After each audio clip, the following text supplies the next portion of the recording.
Je suis le Père Yoland Ouellet, directeur national des œuvres pontificales missionnaires au Canada francophone. Heureux de vous offrir aujourd'hui ce webinaire. Ce webinaire, c'est pour aider la francophonie et chez nous et partout à ce grand cadeau que le Seigneur nous fait, ce jubilé du christianisme dont on va se parler. Une année de grâce, bien sûr, une année de défis missionnaires, une année pour la vie chrétienne à se renouveler et aussi à recentrer nos vies davantage. Monseigneur, si vous voulez présider la belle prière. Certainement. Au nom du Père et du Fils et du Saint-Esprit. Amen. Père céleste, la foi que tu nous as donnée en ton Fils, Jésus-Christ, notre frère, est la flamme de la charité, répandue dans nos cœurs par l'Esprit Saint. Réveille en nous la bienheureuse espérance de l'avènement de ton royaume. Que ta grâce nous transforme en cultivateurs assidus des semences de l'Évangile, qui féconderont l'humanité et le monde dans l'attente confiante des cieux nouveaux et de la terre nouvelle lorsque les puissances du mal seront vaincues. Ta gloire sera manifestée pour toujours. Que la grâce du jubilé ravive en nous, pèlerins de l'espérance, l'aspiration au bien céleste et répande sur le monde entier la joie et la paix de notre Rédempteur. À toi, Dieu béni dans l'éternité, la louange et la gloire pour les siècles des siècles. Amen. Merci. On commence avec une première question et vous aurez tout le temps de nous répondre. Donc, en fin d'année 2023, Monseigneur, vous avez été demandé par la Conférence épiscopale catholique canadienne, donc, de présider le comité national qui sera responsable de la promotion du Jubilé 25 dans tout le Canada. Donc, comme introduction à notre webinaire, pourriez-vous nous rappeler les raisons principales qui, dès le mois de son annonce officielle en janvier 2022, ont motivé, inspiré le pape François à vouloir instaurer un tel jubilé mondial? Très bien, alors, merci. Merci pour l'invitation d'abord, Père Riolan. De fait, Avec on se joie. connaît depuis longtemps. Mhm. Euh, et je pense qu'une des premières choses importantes à dire à propos du jubilé 2025, c'est qu'il faut retourner en 2022. On termine à peine la crise, la pandémie du coronavirus.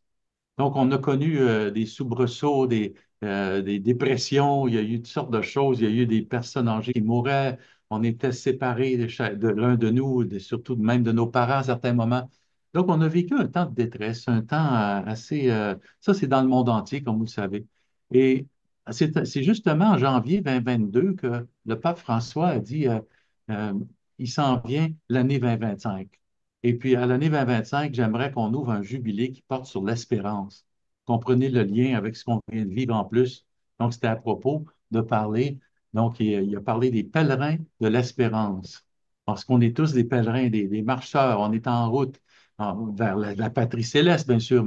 Mais pour commencer, euh, il faut que dans ces temps de crise mondiale, surtout aujourd'hui encore, on vit dans une période très, très perturbée.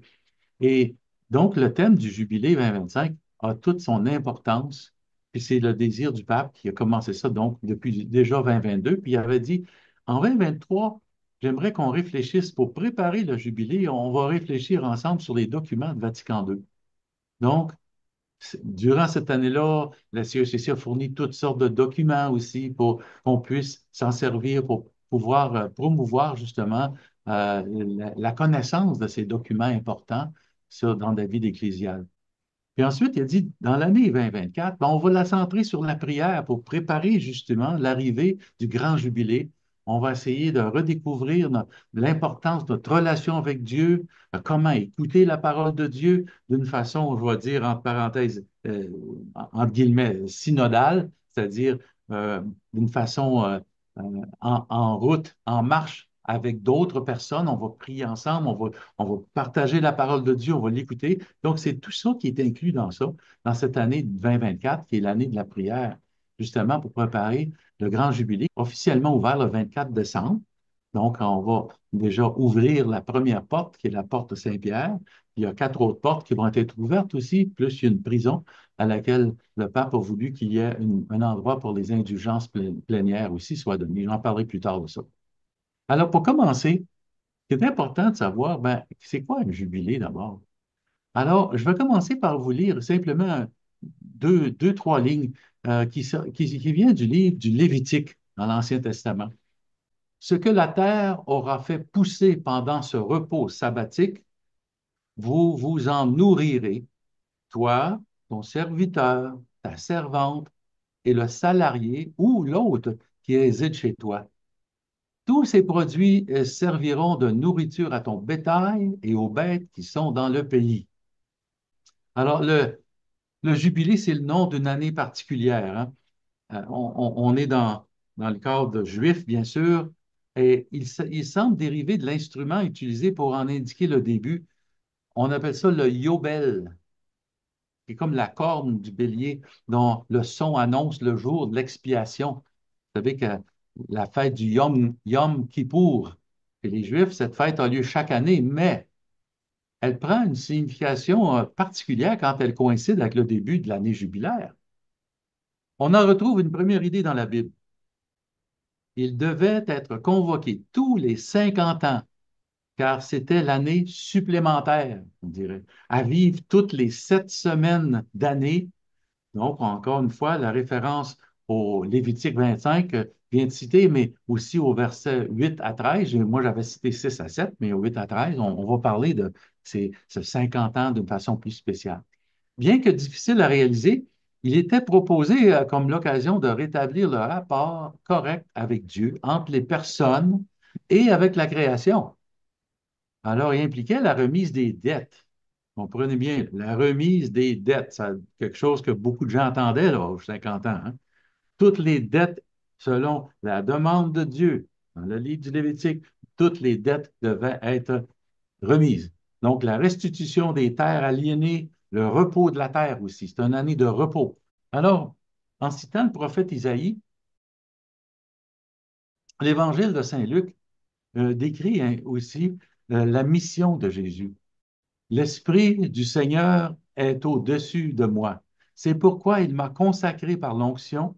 Il m'a envoyé porter aux pauvres l'annonce, la bonne nouvelle, l'annonce heureuse, à proclamer aux prisonniers la libération et aux aveugles la vue, à remettre en liberté les opprimés, et écoutez bien la fin, à proclamer l'année de grâce du Seigneur, référence directe à Isaïe 61 et aussi au Lévitique, la fameuse année où il y a remise des dettes. Jésus en parle. Il commence sa vie publique avec cette citation qu'on retrouve dans l'Évangile de Luc. Alors, les paroles de Jésus sont également devenues des actions de libération, de conversion dans le quotidien de ses rencontres et de ses relations. C'est intéressant, avant de continuer, euh, de rappeler que Boniface VIII, donc le pape, en 1300, a convoqué le premier jubilé. C'était également appelé l'année sainte, parce que c'est un temps où l'on expérimente que la sainteté de Dieu nous transforme. La cadence a changé au fil du temps. Alors, au début, tous les 100 ans. Ensuite, elle a été réduite à 50 ans en 1343. Donc, on parle de 43 années plus tard par Clément VI.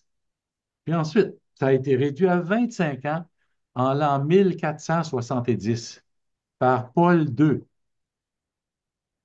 Il y a donc aussi des moments extraordinaires aussi. Par exemple, en 1933, le pape Pie XI a voulu rappeler l'anniversaire de la Rédemption.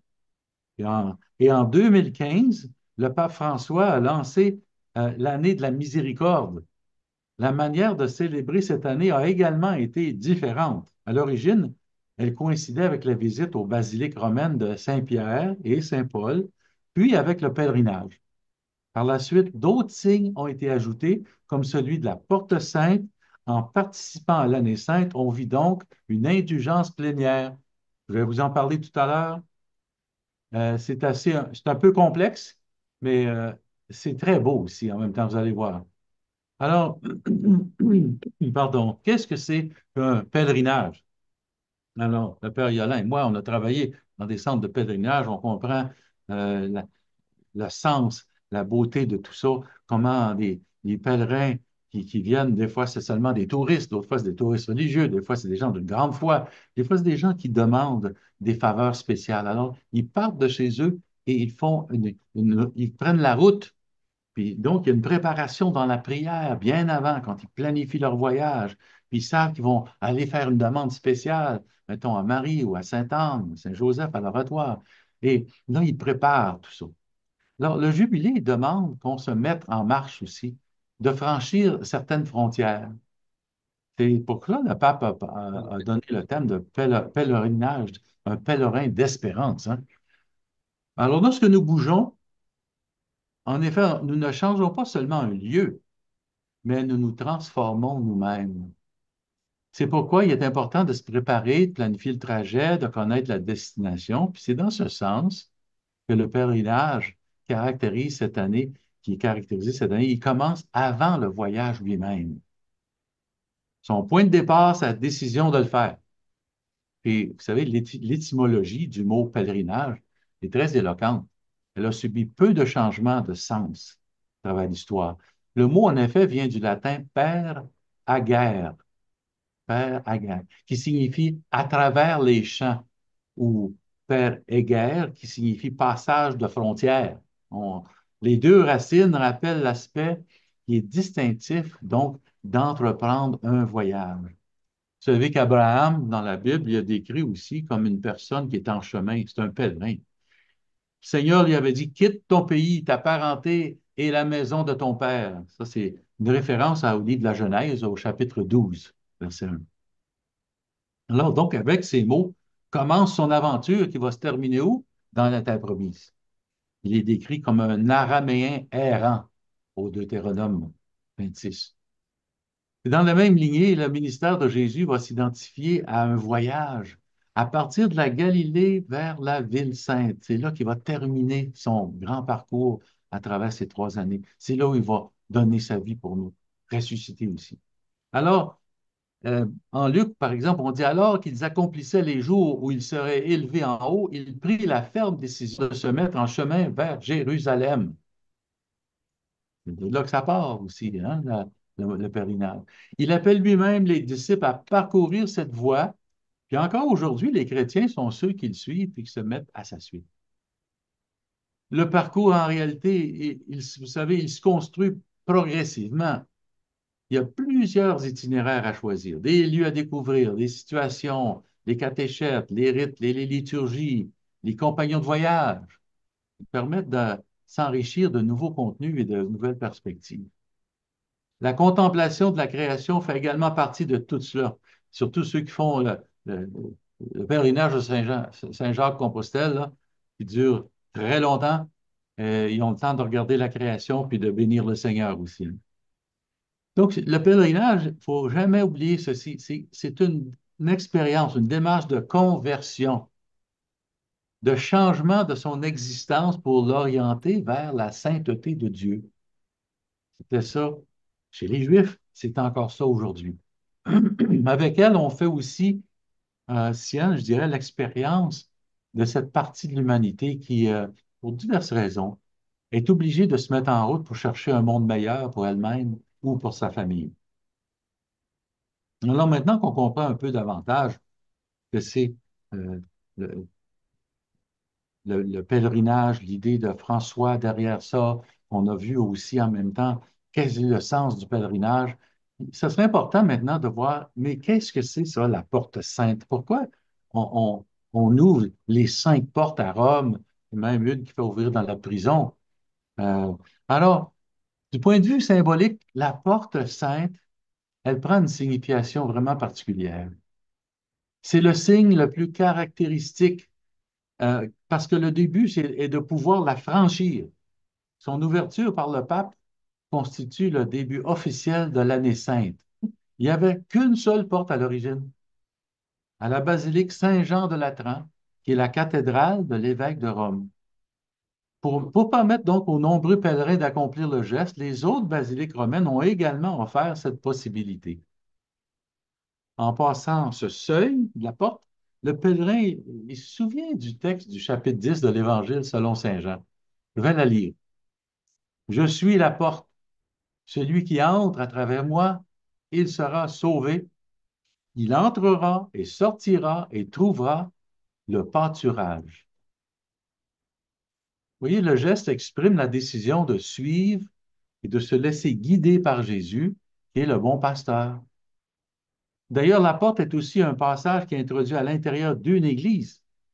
Pour la communauté chrétienne, ce n'est pas seulement l'espace du sacré auquel s'approcher avec respect, avec des comportements, puis des vêtements appropriés aussi, mais c'est un signe de la communion qui lie chaque croyant au Christ. C'est le lieu de la rencontre et du dialogue, un lieu de la réconciliation et de la paix qui attend la visite de chaque pèlerin, l'espace de l'Église comme communauté de fidèles. À Rome, cette expérience se charge d'une signification vraiment spéciale. Pour le renvoi à la mémoire de Saint Pierre et Saint Paul, les apôtres, qui ont fondé, formé la communauté chrétienne de Rome et qui, par leurs enseignements et leurs exemples, sont une référence pour l'Église universelle. Vous savez que leur sépulcre se trouve là où ils ont été martyrisés. Avec des catacombes, c'est un lieu d'inspiration continue. Alors, il y a d'autres détails que vous pourriez lire si vous voulez approfondir encore ce symbolisme de la porte. Vous allez sur le site de la CECC, vous cliquez sur, il y a un onglet à un moment donné sur le Jubilé 2025, vous allez voir toutes les ressources, toutes les méditations qui vous sont offertes. Je pense qu'à ce moment-ci, je vais prendre un petit peu de temps pour vous parler de l'indulgence plénière. On se rappelle surtout que dans le passé, oh mon Dieu, les indulgences, il y avait du marchandage qui se faisait du temps de Luther, par exemple. Il critiquait les indulgences. On dirait qu'on donnait un petit quelque chose comme c'est un marchandage. En retour, je veux avoir ci, c'est ça. Puis alors, l'indulgence plénière, qu'est-ce que c'est? L'indulgence du jubilé, d'abord, c'est une manifestation concrète de la miséricorde de Dieu qui dépasse et transforme les limites de la justice humaine. Ce trésor de grâce s'est incarné dans notre histoire humaine à travers le témoignage de Jésus lui-même et celui des saints, parce que en vivant en communion avec les saints, par exemple, l'espérance d'être pardonné à notre tour se renforce. Elle devient une certitude. L'indulgence du jubilé vient libérer nos cœurs du poids du péché. J'ajoute de cette culpabilité là, parfois paralysante là, qui en découle. Parce que la réparation qui est due à nos fautes, que nous devons normalement toujours accomplir après avoir commis une faute, que nous confessons sacramentellement, elle nous est accordée gratuitement et avec abondance durant le jubilé. Alors, voilà en quoi consiste la grâce d'indulgence plénière. Dieu nous remet complètement la dette, hein, on va revoir encore le sens de l'année de grâce où on remet les dettes. Donc, l'indulgence plénière, Dieu nous remet complètement la dette de réparation qui était due pour chacun des péchés qu'on a commis et que nous avons ensuite confessé pendant ou après l'activité jubilaire à laquelle on va participer cette année, en l'année 2025. Je ne sais pas si vous saisissez comme il faut, là. Donc, une remise de dette. Je vous donne un autre exemple. Quand vous allez à la confesse, vous avez, beaucoup de gens ont l'habitude de dire l'acte de contrition. Dans l'acte de contrition, à la fin, on nous dit, euh, Seigneur, je me propose, moyennant votre sainte grâce, de ne plus vous offenser et garder ce qu'on fait à la fin et d'en faire pénitence. Ça, c'est la dimension réparation qui est due après avoir fait des fautes. Chaque fois qu'on confesse nos fautes, on va voir le prêtre, on se confesse. Puis même quand on le fait directement à Dieu pour toutes sortes de raisons, eh bien, il faut réparer la faute. Fait pas, si, par exemple, j'ai commis un vol, j'ai volé de l'argent, j'ai volé quelque chose, une pièce d'équipement à mon voisin, etc., ben, je dois la restituer. Je dois réparer cette faute-là. Bon. Alors, il y a trois conditions qui seront requises pour pouvoir recevoir cette indulgence plénière. L'indulgence veut dire que Dieu ne s'attendra pas à ce qu'on ait à réparer la faute. Comprenez, c'est quoi l'indulgence plénière? Dieu ne vous demandera pas de réparer les fautes que vous allez confesser pendant votre pèlerinage et après quoi, ou pendant le pèlerinage, vous allez aller à la confesse, vous allez demander pardon. Toutes ces fautes que vous présentez au Seigneur par l'intermédiaire du prêtre, le Seigneur vous dit, je serai indulgent envers toi en cette année jubilée. C'est ma volonté de vouloir remettre toutes les dettes. Alors, même si tu as déjà confessé plein de péchés dans le passé, souvent, tu n'as pas réparé tes fautes. Et ça, tu devras le faire. Si tu ne le fais pas sur terre, tu vas le faire au purgatoire. L'indulgence plénière consiste en ceci. Le Seigneur te dit, toutes les fautes que tu viens de confesser, tu n'auras pas besoin de réparer, ni maintenant, ni après au purgatoire. Parce que c'est une année de grâce, l'année jubilaire, et je te donne ce cadeau gratuitement, en toute liberté. Je t'accorde ce cadeau parce que tu as fait une démarche de conversion. Tu m'as montré que tu voulais te rapprocher de moi, de devenir un peu plus saint. Et le Seigneur, donc, nous comble de cette façon avec la grâce de l'indulgence plénière. Ça veut dire que cette indulgence, concrètement, on va y aller un peu plus loin là, tout à l'heure.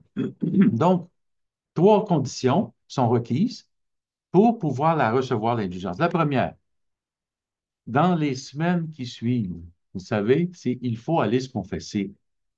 Il faut aller se confesser au prêtre. Pendant le pèlerinage qu'on fait ou l'activité qu'on accomplit, quelle qu'elle soit, puis ensuite, on a quelques semaines pour se confesser, faire la confession. Donc, profitez-en parce que les fautes que vous avez jamais confessées, peut-être dans votre passé, parce que vous aviez trop peur d'être jugé par le prêtre, etc., vous l'avez peut-être gardé en dedans de vous, puis ça pèse encore dans votre conscience de temps en temps. Présentez-la parce que vous n'aurez pas à réparer cette faute, qu'elle soit grave, qu'elle soit moins grave, qu'elle soit mortelle ou vénielle, comme on disait autrefois. On n'a pas à réparer, là. Vous voyez le cadeau que Dieu nous fait? Alors, ça vaut la peine d'aller libérer notre cœur complètement. Et c'est ça la grâce d'indulgence. Donc, c'est la première condition dans les semaines qui suivent l'activité jubilaire, allez vous confesser. Une deuxième chose qu'il faut faire, c'est aussi recevoir l'Eucharistie dans ce même temps, surtout pendant qu'on fait le pèlerinage ou après notre confession, si vous voulez, c'est libre à vous, mais recevoir l'Eucharistie. Deuxième point, deuxième critère. Le troisième, très simple, vous, vous formulez dans vos mots à vous, où vous faites une prière. Ça peut être une dizaine de chapelets, ça peut être un chapelet, ça peut être euh, quelque chose que vous pensez, là. Vous pouvez aller chercher à l'Internet des prières pour le Saint-Père, mais il faut prier pour le Saint-Père. C'est la troisième condition. Prier pour notre Saint-Père. Il a besoin de nos prières. On a tous besoin de prières, mais lui, d'une façon toute spéciale, avec les responsabilités qu'il a. Donc, trois critères, vous en rappelez? Se confesser dans les semaines qui suivent, recevoir la Sainte Eucharistie, puis aussi faire une prière pour le Saint-Père. Donc, cette expérience, concrètement, cette expérience de miséricorde, elle passe par certaines actions spirituelles qui sont indiquées par le pape, ceux qui, par maladie, par exemple, ou pour d'autres circonstances sérieuses, ils ne peuvent pas entreprendre un pèlerinage. Il y a des gens qui ne pourront pas les faire. Alors, ils sont eux-mêmes, cependant, invités à prendre part au mouvement spirituel qui accompagne cette année jubilaire. Comment ils vont faire ça? En offrant leur souffrance et leur vie quotidienne, puis aussi, autant que possible, en participant à la célébration eucharistique. C'est comme ça qu'on peut, pendant l'année jubilaire, on se donne un temps, des fois personnel, si on est trop malade, etc., mais au moins offrir votre maladie, offrir vos souffrances et ensuite, vous faites des prières, vous faites la prière de la Saint-Père. Si vous pouvez aller confesser, en même temps, faites-le si vous pouvez. Sinon, vous pouvez toujours demander au prêtre de venir vous voir à la maison s'il faut. Mais c'est des choses qu'on peut faire. Sur le site aussi de la CECC, dans la section du Jubilé 2025 dont j'ai fait référence tout à l'heure, vous allez retrouver toutes sortes de liturgies, de ressources liturgiques et dévotionnelles pour en savoir davantage, hein. Alors, l'indulgence, jubilaire en vertu de la prière est destiné de manière spéciale à ceux et celles qui nous ont précédés afin qu'ils obtiennent la pleine miséricorde. La pleine miséricorde. Elle permet de découvrir à quel point la miséricorde de Dieu est illimitée. Toutes les autres indulgences accordées auparavant et demeurent en vigueur, cependant. Alors, voici quelques détails qu'on retrouve sur le site de la CECC. Comment l'indulgence jubilaire est-elle obtenue? Alors, tous les fidèles qui sont vraiment repentants et dénués de tout attachement au péché et animés d'un esprit de charité qui, au cours de l'année sainte, purifiés par le sacrement de pénitence, nourris de la Sainte Communion, prieront aux intentions du souverain pontife, obtiendront du trésor de l'Église une pleine indulgence, la rémission et le pardon de leurs péchés applicables à qui? Aux âmes du purgatoire. De quelle manière une indulgence plénière peut-elle être obtenue? Premièrement, par les pèlerinages. Deuxièmement, par des visites pieuses des lieux sacrés. Puis troisièmement, important celle-ci, là, par les œuvres de miséricorde et de pénitence. Quelles sont donc les conditions pour les pèlerinages? Ben, à tout lieu sacré du jubilé. Participer donc avec dévotion à la Sainte Messe, à une messe rituelle pour les sacrements d'initiation chrétienne, à l'onction des malades aussi, ou à une célébration de la parole de Dieu, à la liturgie des heures aussi. Ça, c'est ce que les religieux font chaque jour, là. Au chemin de croix. Pensez au chemin de croix. Ben, voilà une autre façon de le faire. À la récitation du chapelet, à la récitation de l'hymne, acatiste, à une célébration pénitentielle avec confession individuelle. Alors, on va parler de Rome, on parle de Terre Sainte ensuite. À Rome, visitez au moins une des quatre basiliques papales majeures, Saint-Pierre, Saint-Jean de Latran, Sainte-Marie majeure, puis Saint-Paul hors les murs. En Terre Sainte, visitez au moins une des trois basiliques. Ceux qui ont l'occasion d'aller là-bas, ben, profitez-en, vous visitez la basilique du Saint-Sépulcre à Jérusalem.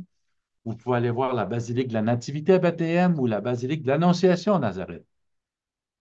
Dans les autres régions dites ecclésiastiques, là, on va penser à visiter la cathédrale, une autre église aussi, ou un autre lieu désigné par l'évêque du lieu.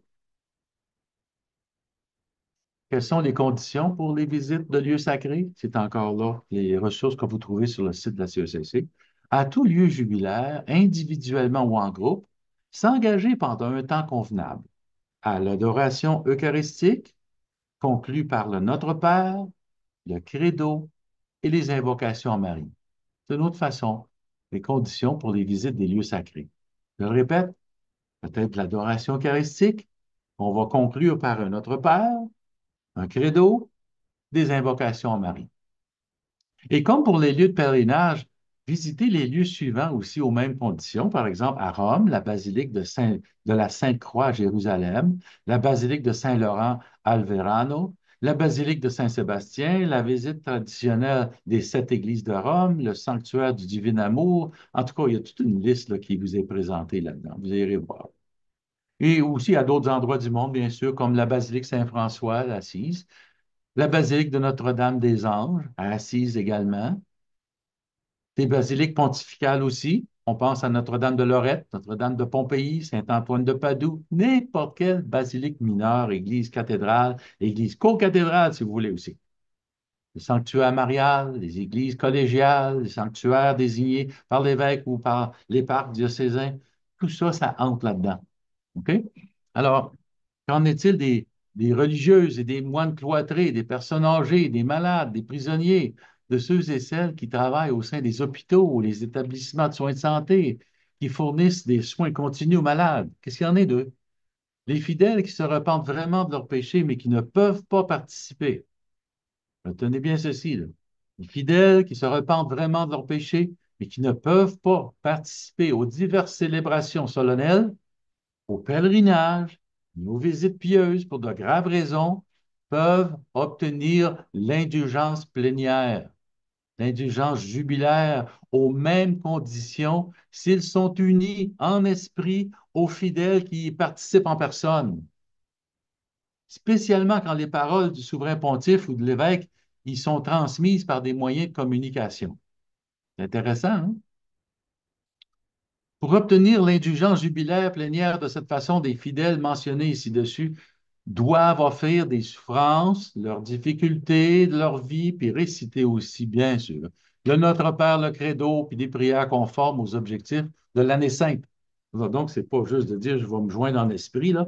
Je vais ajouter aussi à ça mes souffrances, les difficultés de ma vie. Puis je vais réciter le Notre Père, je vais réciter le Credo, puis les autres prières qui sont conformes aux objectifs que s'est fixé l'année sainte. Septièmement, je dirais que les conditions pour l'obtenir, hein, je les ai toutes nommées tout à l'heure, mais donc participer dans une église, un autre lieu adapté selon l'intention du Saint-Père avec dévotion. Vous savez que vous pouvez aussi participer à des missions populaires, des retraites paroissiales, par exemple. Ça aussi, vous pouvez avoir l'indulgence plénière durant l'année 2025, à des exercices spirituels, à des activités de formation sur les documents de Vatican II, sur le catéchisme. Respecter les conditions spirituelles, sacramentelles et des prières habituelles. Donner à manger aux affamés. Donner à boire à ceux et celles qui ont soif. Vêtir ceux et celles qui sont nus. Accueillir les étrangers, assister les malades, visiter les prisonniers, ensevelir les morts. Vous prenez ici la grande parabole de Jésus parlant du jugement universel, hein, à la fin de l'évangile de Matthieu. Ce que tu as fait au moins de ces petits, c'est à moi que tu l'as fait. Alors, tout c'est des éléments extrêmement importants pour essayer de pratiquer, de faire ces œuvres de charité corporelle et spirituelle. Alors, quelles sont les conditions? On en a parlé beaucoup. euh, pour la pénitence, par exemple. Il faudrait essayer de retrouver la valeur pénitentielle du vendredi, par exemple. S'abstenir, euh, pas nécessairement juste de viande, de distractions futiles, de consommation superflue. Ça vous donne des idées? Donner aux pauvres un montant d'argent proportionné à ce que vous pouvez donner. Soutenir des œuvres religieuses peut-être ou sociales qui sont peut-être, par exemple, pour la défense et la protection de la vie. Soutenir la qualité de vie des enfants abandonnés ou des jeunes qui sont en difficulté, des personnes âgées aussi sont dans le besoin, peut-être, et souvent sont isolés. Les migrants, pensez aux migrants aussi, là. Consacrer donc des temps libres à des activités bénévoles de services communautaires. C'est ça qu'on peut faire durant l'année jubilaire. Faire ces actes de charité comme ça. J'ai dit tout à l'heure corporel, c'est des exemples que je viens de donner, mais spirituel, c'est on prie pour ces gens-là aussi. On joint les deux, corporel, spirituel. Euh, on va peut-être poser la question, je vais terminer avec ça. Une indulgence plénière, peut-elle être obtenue le même jour? Une deuxième indulgence plénière peut-elle être obtenue le même jour? Bon, voici la réponse. Une personne peut obtenir une deuxième indulgence plénière en un jour, applicable aux défunts, si elle fait un acte de charité en faveur des âmes du purgatoire. Et elle reçoit la Sainte Communion une deuxième fois le même jour. Ça veut dire deux messes, ça. Alors, si vous dites, ah, je peux recevoir deux indulgences plénières, oui, mais regardez ce que vous faisiez là. On a parlé d'un acte de charité en faveur des âmes du purgatoire, recevoir la Sainte Communion une deuxième fois. Alors, voilà. Alors, on a fait le tour de l'intelligence plénière. J'ai pris beaucoup de temps parce que c'est tellement complexe. Il y a bien des gens qui se posent la question, mais c'est quoi cette affaire-là? Puis on retourne-tu dans l'ancien temps? Non, non, non. Il existe des indulgences partielles encore, mais c'est très limité. Puis surtout, il y a des indulgences plénières. Puis c'est les plus grandes. Vous pouvez l'appliquer aux âmes du purgatoire parce qu'ils ont besoin de vos prières.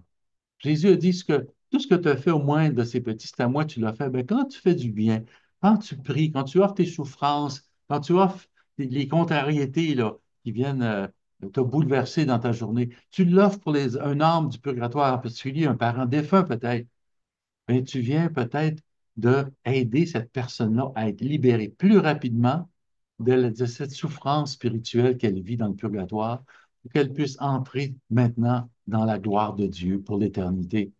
Donc, appliquer une indulgence plénière aux défunts, c'est extraordinaire. Vous pouvez l'appliquer à vous-même. pas aux autres vivants, à vous-même ou aux âmes du purgatoire, mais souvent, il faut rappeler que quand tu fais du bien à quelqu'un, ça te revient en retour. Puis le Seigneur va se rappeler que tu as fait, te dit, ben, au lieu de me la donner à moi, cette indulgence, de cette réparation de toutes ces fautes-là que j'ai pu à faire, je vais l'appliquer aux âmes du purgatoire. Vous pouvez faire les deux aussi. Quand vous faites votre pèlerinage, appliquez-vous une indulgence plénière, faites-en un deuxième dans le diocèse peut-être, ailleurs, euh, faites-en une pour les âmes du purgatoire. C'est important parce que eux peuvent aussi prier pour vous en retour. Plus vous priez pour eux, plus ils vont prier pour vous aussi. Voilà. OK. Alors, le logo. Le thème, commencer, là, vous voyez que dans cette première page, un beau graphique qui a été fait, c'est notre comité du jubilé qui a demandé à un graphiste, à une graphiste, de faire, de nous proposer des modèles. Voici ce qu'elle est revenu. Parce que le logo, il est à gauche, en haut, mais vous voyez tout le beau scénario qu'elle a fait, puis il y a un chemin là, qui passe en bas. On est des pèlerins d'espérance, hein. Le chemin se dirige à travers les plaines, les montagnes, l'eau aussi, hein, les montagnes en arrière, puis on s'en va vers le soleil. Donc, une belle illustration colorée qui accompagne selon les couleurs du logo du jubilé aussi. Parlons du logo maintenant. Vous voyez que le logo, dans ce logo-là, il y a quatre figures stylisées pour indiquer l'humanité qui vient des quatre coins, des quatre angles de la Terre, si vous voulez. OK? Les quatre, c'est pour ça qu'il y en a quatre. Puis, vous remarquez que les couleurs sont différentes aussi. Les couleurs représentent la diversité des cultures, des nations, euh, des races. C'est là pour ça, pour les représenter tous. Puis, ils sont faits comme en une forme de voile. On dirait qu'il y a un bateau invisible en dessous d'eux, là, hein. Euh, ces voiles-là, c'est le bateau de l'Église, justement, qui est en marche. Et vous voyez que la première personne qui le tient, elle entoure la croix, parce que la croix, c'est aussi, pour nous les chrétiens, un symbole d'espérance. C'est pour ça que la graphiste qui a fait le logo du jubilé, il a terminé à la fin avec une encre. Parce que dès le début du christianisme, on le retrouve dans la lettre aux Hébreux, il y a une encre. L'encre, c'est l'encre du salut. Ça représente l'encre du salut. Puis vous voyez la petite vague bleue aussi dans le logo. Ben, c'est la mer qui est souvent agitée. Elle n'est pas calme, là. Elle est toujours agitée souvent.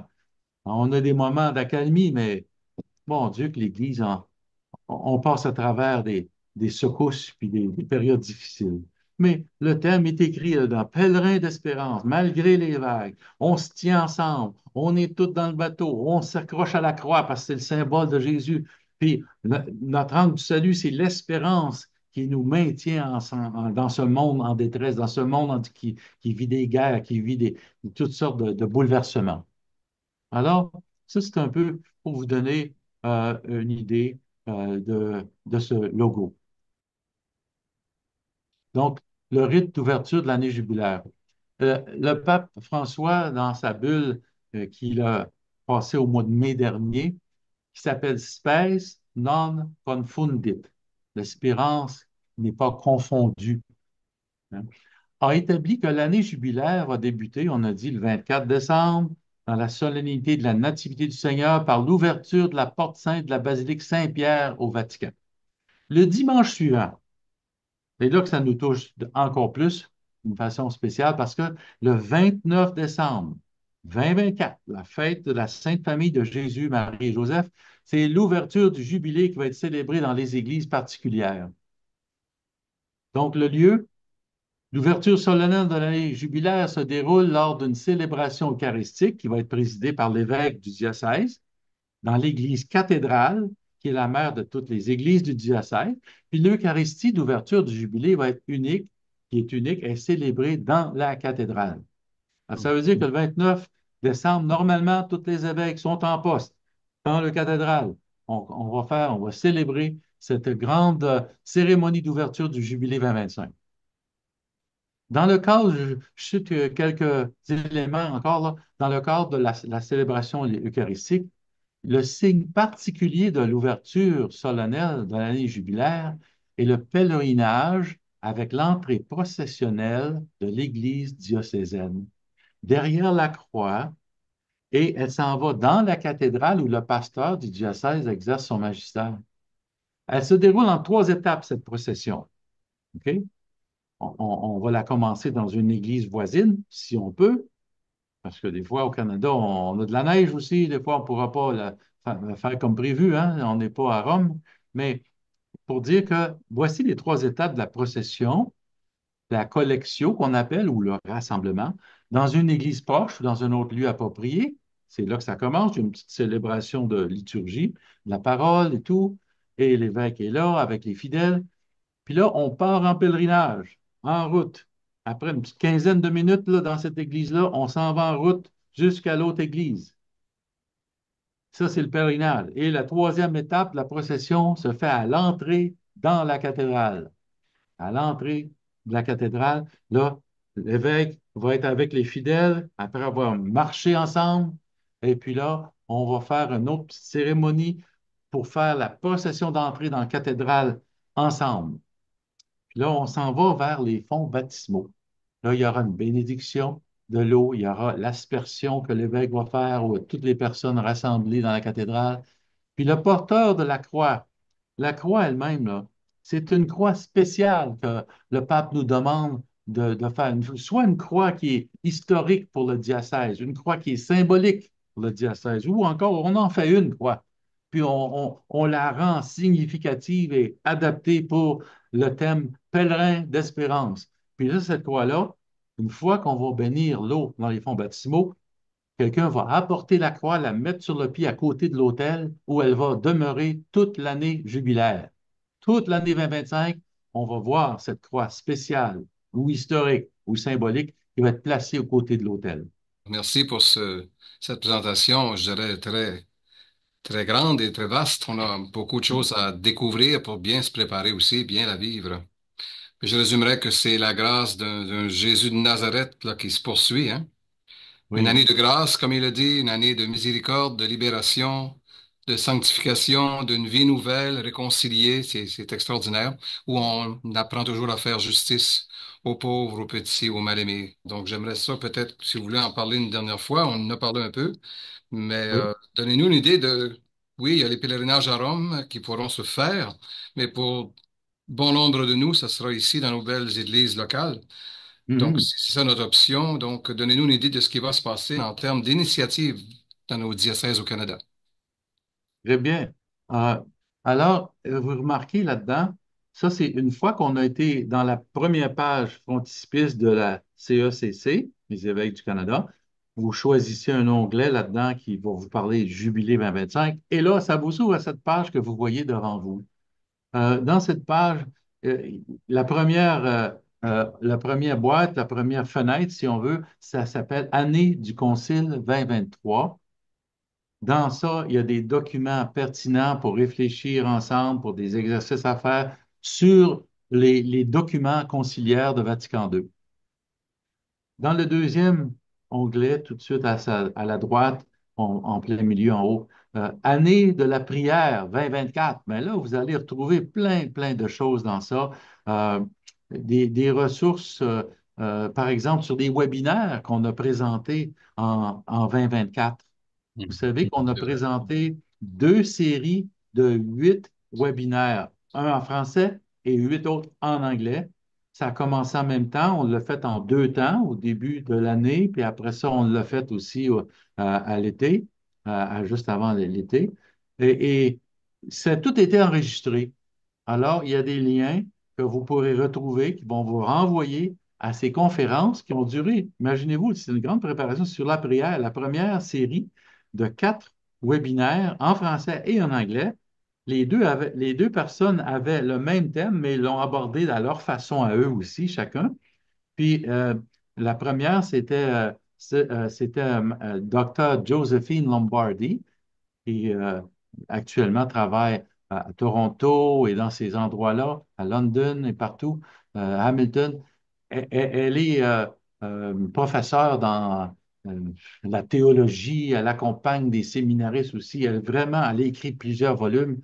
Et puis l'autre, c'est du côté francophone, c'était Sœur Catherine Aubin, qui est une dominicaine, une sœur dominicaine. Les deux, là, je peux vous dire, j'ai écouté toutes les conférences de 2 heures chacune, les 8 webinaires sur la prière, là, 4 en français, 4 en anglais, sont magnifiques, d'une ressource incroyable. Ça vaut la peine d'aller le voir parce que vous pouvez même faire une genre de retraite avec ça. Vous pouvez même l'utiliser, ceux qui ne peuvent pas aller dans un pèlerinage, entre autres, là. Vous utilisez ces ressources-là que vous trouvez dans la page web du Jubilé. Vous allez avoir aussi des documents sur la prière des papes précédents, comme Benoît XVI. Il va présenter toutes sortes de catéchèses là-dessus. Le pape François, etc. Trouvez plein de choses sur la prière. Euh, donc, le troisième onglet, le troisième, c'est pas un onglet, c'est la troisième fenêtre qu'on voit dans la page web aussi, trousse d'outils de la CECC sur le thème pèlerin d'espérance. Donc, il y a des exercices qui sont prévus, qu'on peut faire en paroisse et tout. On a mis là-dessus, là, à votre disposition, plein de choses. La boîte, la fenêtre en dessous, à gauche complètement, dans la partie bleue, là, activités catéchétiques pour les enfants et les jeunes. Alors, 3 séries d'activités qui visent, qui ciblent à différents. Il y a les adultes, il y a des catéchèses qui vous sont présentées aussi pour les enfants, et puis il y en a une aussi qui est présentée pour les tout jeunes. Donc, je ne sais pas si cette dernière a été affichée, mais ça vient d'être affiché dernièrement ou ça va l'être bientôt, bientôt, OK?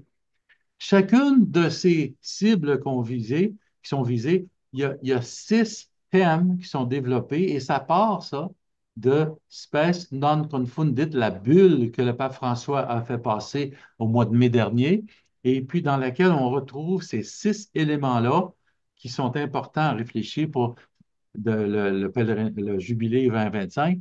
Vous allez retrouver donc 6 thèmes pour chacune des catégories que je viens d'énumérer pour les adultes, les adolescents, pour les enfants. Ça vaut la peine d'aller voir là-dessus. Même pour les enfants, j'ai vu, il y avait un mot mystère là, qu'ils font, puis il y a une réflexion qui est faite en groupe, puis des images à faire, puis toutes sortes de choses. C'est vraiment adapté à chacune des catégories. Puis, pour les adultes, pour les adolescents aussi, on va utiliser la méthode, j'ai dit synodale à un moment donné, hein? Méthode du synode. Ça veut dire qu'on va prendre la parole de Dieu, puis on va lire un passage bien lentement dans chacune des activités. On commence comme ça. Puis après ça, on fait un silence pour méditer la parole de Dieu. C'est ça qu'on ne fait pas souvent quand on prie. Il nous manque de donner un peu plus de temps que cette parole de Dieu descende dans notre cœur. Alors, chacune de ces activités-là commence comme ça. Puis ensuite, il y a des thèmes. Il y a 6 thèmes différents pour chacune des catégories et appliqués qui proviennent de la bulle du pape François. Et c'est ça qu'on va regarder. Vous voulez une activité en paroisse ou avec un groupe, dans votre famille, allez voir, vous allez trouver toute la ressource. Il faut dire que les membres de notre équipe, ils ont mis beaucoup, beaucoup de temps à préparer tout ça au cours de l'année, là. Ils n'ont pas chômé, comme disait le Père Yolande tout à l'heure. On a travaillé très fort. On va continuer. Vous voyez aussi la page web, elle nous parle des sanctuaires nationaux du Canada. Si vous cliquez là-dessus, dans cette boîte-là, au plein milieu, Sanctuaires nationaux du Canada, la première chose que vous allez voir, ça va être, je dirais, de retrouver euh, les sanctuaires nationaux du Canada. Je vous lis le petit extrait qui va être écrit quand vous allez cliquer là-dedans. Ça dit, les sanctuaires nationaux du Canada sont des lieux de pèlerinage renommés pendant l'année jubilaire 2025. Les pèlerins sont invités à faire un effort spécial pour visiter les sanctuaires afin de prier pour la paix et de ressentir une joie renouvelée inspirée par l'espérance chrétienne. Alors, on nous dit après, veuillez cliquer les liens ci-dessous pour vous informer des activités qui auront lieu dans les sanctuaires nationaux pendant l'année jubilaire. Alors, au lieu de présenter tout le matériel de chacun des sanctuaires, on a mis le nom des sanctuaires nationaux. Il y en a 6 en passant. Vous allez dire, non, il y en a un, 5 d'habitude. Oui, il y en a un sixième qui est ajouté. Ça vient des évêques du Canada. Bon, vous voyez ici. C'est l'Oratoire Saint-Joseph. Si vous cliquez sur ce lien-là, vous allez aboutir sur le site de l'Oratoire et là, vous allez voir qu'est-ce qu'ils font concrètement durant le jubilé. Vous cliquez sur le lien pour Sainte-Anne-de-Beaupré, vous allez aboutir sur le site de Sainte-Anne-de-Beaupré. Même chose. Même chose pour Notre-Dame-du-Cap. Les sanctuaires des martyrs canadiens à Midland. Ensuite, l'ermitage de Saint-Antoine, qui est pas loin en haut du lac Saint-Jean.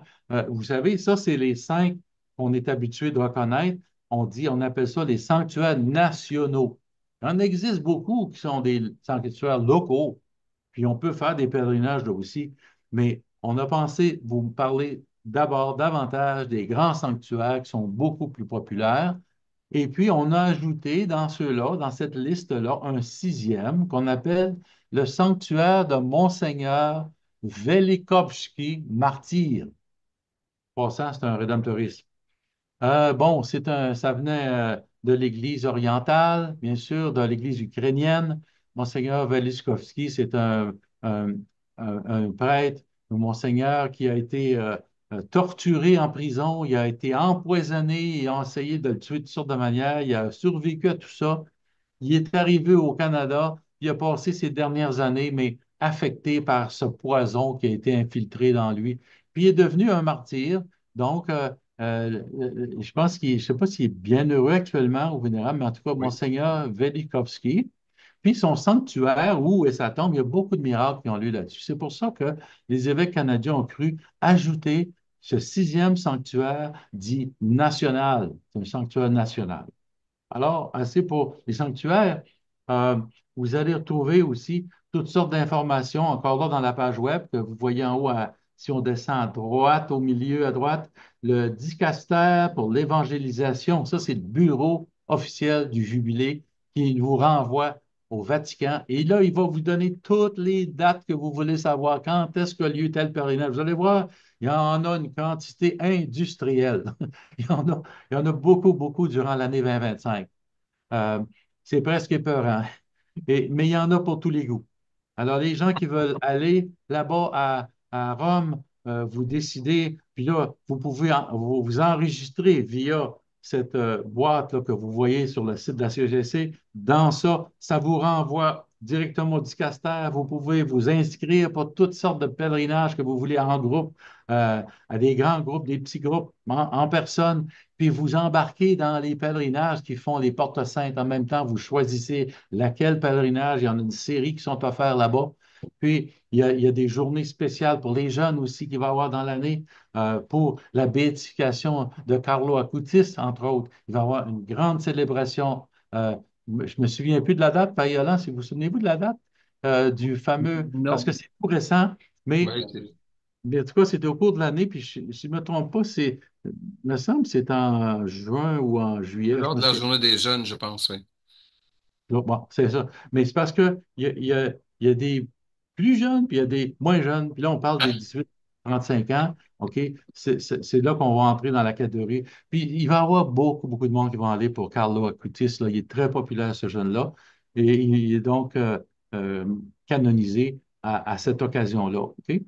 Alors, il y a Du toutes sortes 25 au de 27 ici. juin qu'on nous dit. 25 au Juin. 27 juin, oui. Bon, voilà, voilà. Avril, je m'excuse. 25 Avril. au 27 avril, Donc, c'est qu'on en nous dit. juillet, c'est un autre jeune c'est un autre bonhomme, en tout cas, qu'importe, là. Mais vous choisissez, vous pouvez organiser toutes sortes de choses ou même répliquer des choses que vous voyez dans cette boîte-là, là, du casse d'évangélisation. Vous dites, mon Dieu, ils font de quoi pour ci, puis ils font de quoi pour ça, puis pour les jeunes, puis pour les diacres, puis pour les religieux, puis pour les ci, puis pour les ça. Ben là, vous prenez ces éléments-là et vous les reproduisez dans votre diocèse. Parce que vous savez que tous les diocèses du Canada, presque tous les diocèses du Canada, ont un représentant diocésain du Jubilé 2025. Tous les diocèses en ont. Moi, j'en ai, tout le monde en a. Et puis, on a déjà commencé à travailler avec ces représentants-là, avec nos prêtres, avec des gens, pour commencer à prévoir des célébrations durant toute l'année jubilaire dans nos diocèses, là. Alors, ça, c'est des choses qui sont déjà en train de se faire. On a préparé l'ensemble aussi avec les représentants diocésains, l'ouverture officielle qui aura lieu le 29 décembre. C'est déjà tout fait, ça, dans la plupart des diocèses. On fait ça avec les représentants diocésains du Jubilé qui ont été choisis par les évêques pour les aider à à organiser toutes sortes d'activités. Donc, il va y avoir des églises ou des lieux de pèlerinage dans certains diocèses qui ont déjà des sanctuaires locaux, nationaux. Ben, ils vont organiser plein d'activités. La cathédrale va être un de ces lieux de pèlerinage-là aussi. Puis il va y avoir des moments de l'année, toutes sortes de choses. Par exemple, même pour les pauvres ou les malades, il va y avoir des journées spéciales qui vont être organisées pour eux, comme je pense que c'est au mois de, est-ce que je me trompe, au mois de février, le 11 février, c'est Oui, la fête des malades. OK? oui, Bon, ben, dans toutes les régions du diocèse, on a convenu, nous autres ici, on va faire une cérémonie spéciale pour les malades pour leur permettre d'aller sans faire des grands voyages, mais vraiment, ça soit souligné comme un événement diocésain dans le cadre de l'année jubilaire avec l'indulgence plénière. Bon, puis il y a plein d'autres choses, là. Je ne veux pas aller dans trop de détails parce que chaque diocèse y va de ses propres initiatives, mais c'est pour vous montrer que c'est un grand mouvement actuellement qui est présent dans tout le Canada. Euh, oui. alors, voilà.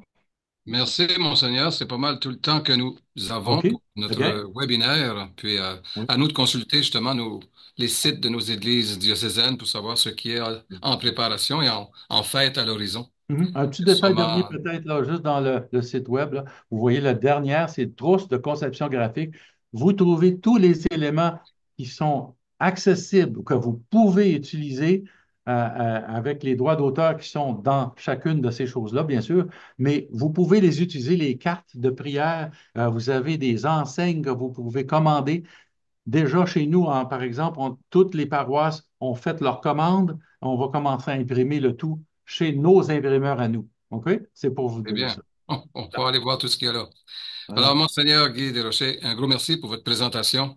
Ça nous permet d'en apprendre davantage, oui, sur cette année de grâce qui est le jubilé du christianisme. En tant que famille chrétienne, nous sommes invités à vivre ce temps de grâce en authentique pèlerins d'espérance et des bâtisseurs de solidarité et de communion avec l'humanité entière. Un très joyeux et heureux jubilé à tout le monde et on le souhaite qu'elle ait des effets sur la planète qui est souffrante un peu Hmm. partout sur Terre. Merci beaucoup. Merci d'avoir participé. Très Tout bien. le monde dit Merci. merci, Monseigneur. Alors, merci, Euh, Monseigneur Guy. Seigneur vous bénisse aussi.